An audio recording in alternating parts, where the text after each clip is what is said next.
All right. Congratulations. Thank you. Appreciate it. So how excited are you to have that contract extension now? Yeah, I mean, I just decided to keep coaching, keep working, you know. So just thankful to, you know, first of all to our players and hard work and the belief they have in the system and our program, and just thankful to the administration, you know, Tom Homo, President Worthen, for all their hard work and their belief in me, and you know my coaches and the support staff. Everyone that's been involved with BYU, just there's so much gratitude coming from me. I just on behalf of me and my family, just thank you. So my family and I, we love it here in Provo. We just looking forward to spending more time here. At what point did the negotiations kind of ramp up between you and administrators to get this done? I was focused on football, you know, so I think that Tom had asked me to just trust him in the whole process, and so I think, you know, that he can probably tell you more of the details on it, but my focus has been on trying to win games and try to keep this team going and keep building the momentum. So if you want to ask details, you can ask him, but I thought they allowed me the opportunity to just keep coaching. That's all I'm thankful for. What was it like seeing the players with the Extend Sitake shirts and some of that Yeah. stuff on the field?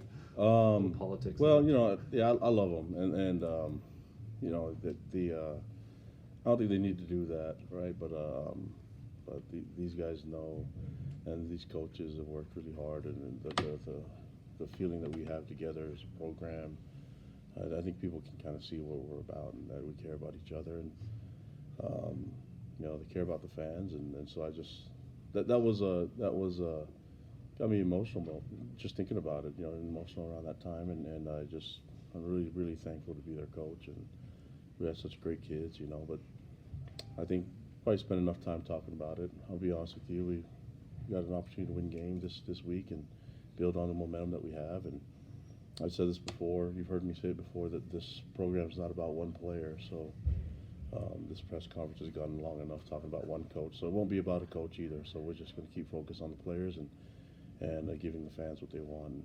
Just really thankful for the fan base that we have.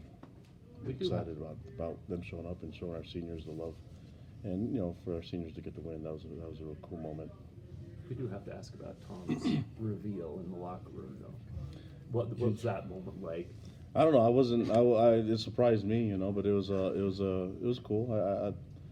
I liked the way he delivered it, you know. So, you know, this again, it was a good moment. Our guys got the opportunity to dance again in the locker room, and so whenever that happens, it's a good sign for us and good sign for the program, and a lot of fun for the fans. And this specific weekend was a lot of fun for the seniors. Was that the moment you found out you got the extension, or when did you know you got the extension? Well, everything is finalized this morning, but you know, throughout that time, Tom had been communicating with the right people and all of it. So you can ask him. I've been just trying to focus on football, so that's all that matters to me. So it was handled with your agent and Tom? So I have one. Can you compare the mood of the team right now as compared to a month ago, coming off 2 back-to-back losses, then now 4-game win streak? I think you can guess on what it was. I mean, but the work, if you take the results out of the equation, meaning the wins and losses, these guys have worked extremely hard every week, every day.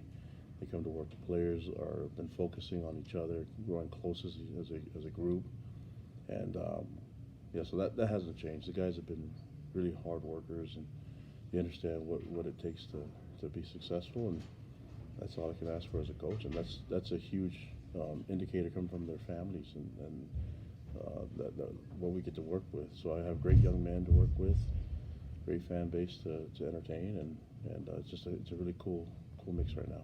Going into the season, what did Tom communicate to you that you had to get done in order to get this extension? Mitch, you got to talk to Tom about it. No, we talked. I think he said it enough earlier in the year. You know what I mean? This is not to worry about it, and I didn't. I'm just going to go coach my team. So that's all I'm worried about. And right now, I focus on trying to win this game. So. Did you see improvement from your guys? Sometimes maybe that's hard to do with a different level opponent. Did you see improvement after watching? Of course, the film? yeah. It's not hard to do if you really look into everything, you know, and the expectations that we have for our team and the progress that we're making. Mistakes are part of the deal, but that's why you work on it and try to find ways to get better. I see our team getting better and a lot of different areas. And, you know, it's, if you look at the run defense, you sit there and you say, well, that wasn't great.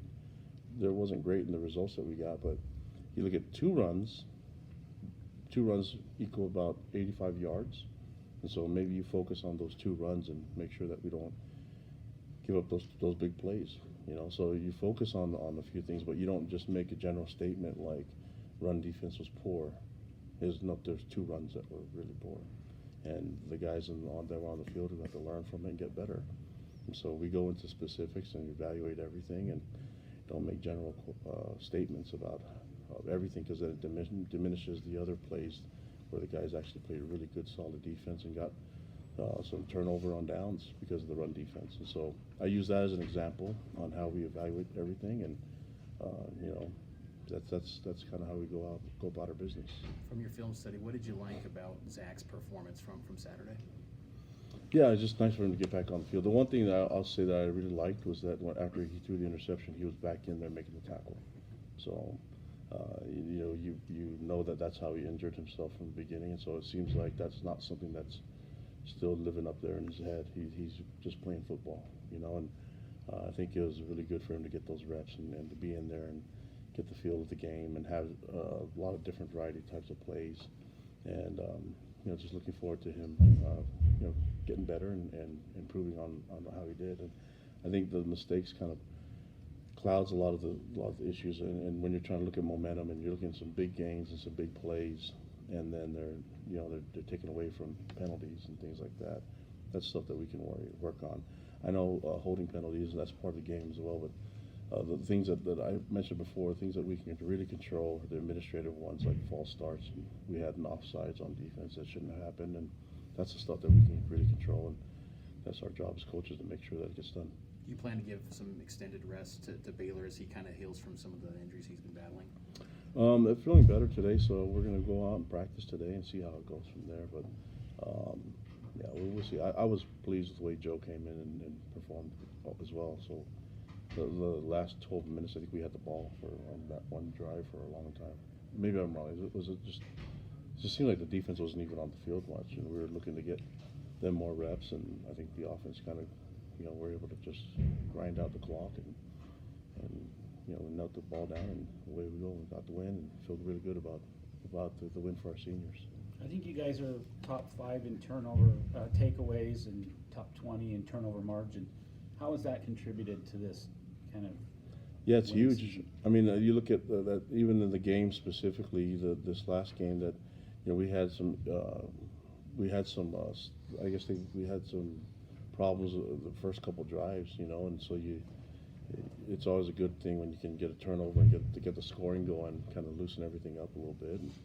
And Austin was able to do that, and so the turnover is a big part of it, but also taking care of the football is a big part of that on the other side, and on special teams and offense and even defense. When we do get turnovers, is being really secure with the football, and we preach that to our guys. And then defensively, let's just create more havoc. I felt like we could have done more things to create more turnovers and more issues, but you know, I look at opportunity. We probably should have had another couple picks, and two that come to my mind is Tyler Algier broke on a 3-step. Great play, should have caught the ball. And then Diane had a great break on another ball that offensive PI guy grabbed him.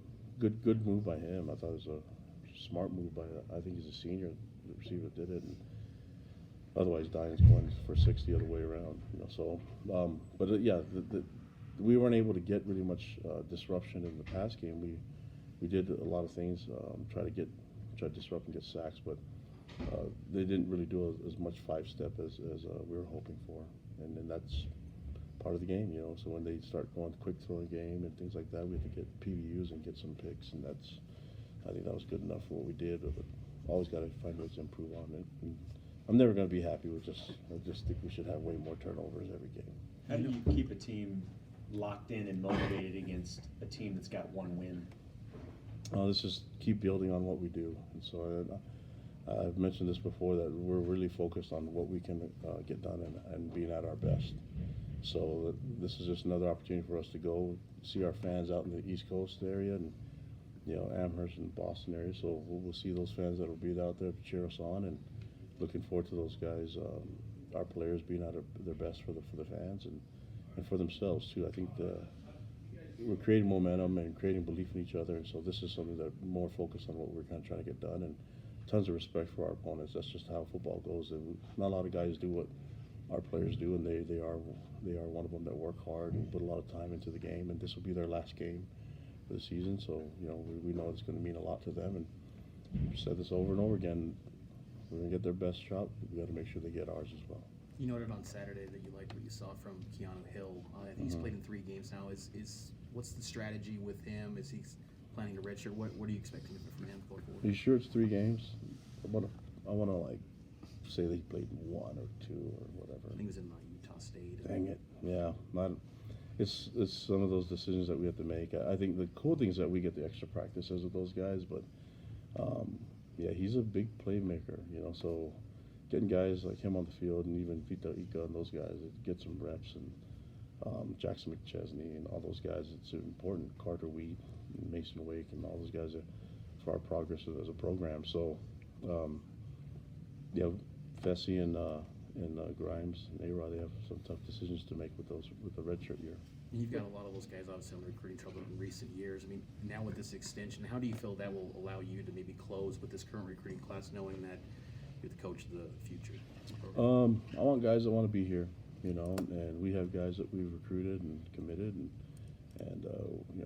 this commitment goes both ways. And so we're going to keep recruiting, but the guys that are truly committed are the guys that are on our team right now. So I think we recruit from within, and we recruited a lot of walk-ons to bring them here, preferred walk-ons, and put a lot of time in their development. So I think we look within and give the guys that deserve it the most, and then go from there. But we're always going to recruit and try to get some difference makers and some guys that we can build our program around. But we don't do things the right way too, and make sure that we show a lot of respect and appreciation for the guys that are on the team currently. Do you think it'll give you a boost at all, or can you think of any guys on the top of your head that maybe were hesitating till this news I don't came know. out? I'm probably not sure. I don't think that this is. We don't try to promote me for them coming here. It's just trying to promote the school itself, and the opportunities. And so, it's a lot of the recruiting. Like I said, it comes down to academics and lifestyle. If they're willing to live the lifestyle, and that's something we don't hide, but it's something that we elevate and think can be a huge strength for us as a program. A lot of the players mentioned that they wanted to help you get that extension and have that. Are you glad now that distraction will go away and they can not have that in their minds and not be thinking about that? Yeah, I don't know why I know why, because they're good kids and they care, and but no one's asked them to do that. You know what I mean? And so. But these guys will do things that doesn't surprise me. But these guys love people, and they love the role that they're in. And so you look at, I mentioned before, look at all the charity and service work that our players do. No one asks them to do the majority of it. They do it, And so they're good kids and they care, and I'm just lucky to be their coach. Just really honored. You set goals on things that the team wants to accomplish, and obviously playing well at home, you have a winning record at home. You're bowl eligible. You had better games against rivalry teams. When you look at the goals you set, what does it mean to you to be able to accomplish those for these guys as the season goes along? No, it's huge for the players, and for where they want to be in the program. But this is the goals that they want to accomplish, and that's something that we're going to try to get done. We put it on paper and we put it up there so that we can accomplish them. There's some that we weren't able to get, and we're going to try our best to get there. So the goal is to achieve all of them. But if you don't put it up somewhere, and you don't broadcast it to, first of all, yourself and the team, then how are you supposed to know? So they're up there, and there's other goals that we have that are up there, and we're looking forward to getting it done and accomplishing those. UMass is the last of the 4 games set. You've played them every year, been the head coach here. Mm-hmm. What's it I know that with Independence, you guys are always trading teams in and out each year, but what's it been like having them on the schedule? Is it fairly consistent? Yeah, I mean, we recognize them. I'm glad that, I think there's Isabella kid's not there anymore, so that's good. You know, I see him on Sundays making plays, and so, but they still have a lot of good players on their team, and tons of respect from us, you know, but I know they've gone through coaching change and everything, so I know Walt Bell's in charge now, and Whipple's done a good job before them, you know, so, you know, tons of respect for them.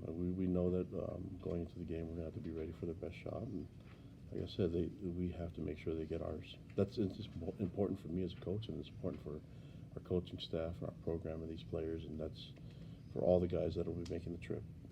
Unrelated to anything that we've talked to so far today, Utah's coach Kyle is celebrating a birthday this week, and it's big, 60 years old. How have you seen him sort of evolve from when you started working with him 14 years ago as a coach? Oh, he's always evolving. He's always getting better. And that's who I see as, you know, we were just texting back and forth earlier today, and so he's always going to be a mentor to me. But I'm glad that they're doing well, you know, and just wish him the best. And I'm sure he's not happy with you broadcasting his age out there, but It's gonna be out there. yeah, but, you know, he's like he and my dad, they work out every day, so they're gonna be just fine. And I got to join that group sometime. I eat pretty much every day except for one time a month. But yeah, it's just, I mean, I'm really, he's that. Hopefully, we all are doing that. We all get better with age, and you know, and I know he's doing that. He's doing it in his profession. I'm really happy for him. All right, thanks.